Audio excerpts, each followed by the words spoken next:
da ne dužimo priču, da dozovemo mi dobitnika. Gde si, Aleksandre, brate? Vrsajkov, jel da? Vrsajkov. Kako si, brate moj? Pa evo, nikad bolje. Što bi... Reci, vi si srećan, brate. Pa, mislim, realno jesam. Ranije, koliko sam te ja razumeo iz poruka, ti nisi imao skuter. Nisam, znači Prvi put. ovo je prvi skuter, pa eto, bukvalno čekao sam da mi padne nešto ovako sa neba. Sa neba.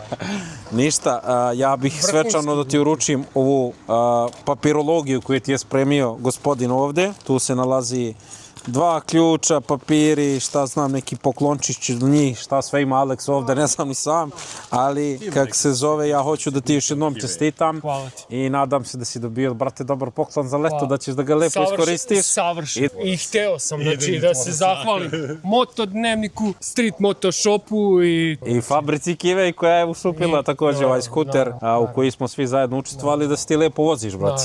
Izvoli kesu, ja bi da te zamolim da sedneš na motor, da te snimim ako može, da vidimo kako ti izgleda. Zadnjom koči, zadnja ti je na levu.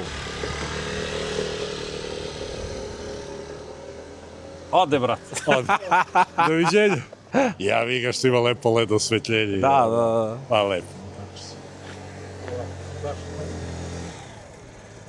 I ovo što lepo nije u veliko. Jel ti taman, možeš da staneš nogama dole? I spustiš čopu kad staneš. Možeš čopom slobodno i kad je upaljen. U razeru neki sa srećom? Pa ja sam još ono kao... Pa dobro, prvi put si seo, šta? Ali, brate, top ti je i ono, čini mi se imaš mesta, staviš noge normalno. Nema, ima za dvoje mesta i kofer kad se stavi pozadi da bude malo iza leđa kofer. Vratit ću ja za jedno mesec, dva da vidim kako si ti voziš, ili ti lijepo sve, brate. Čisto me rak će mi biti da vidim.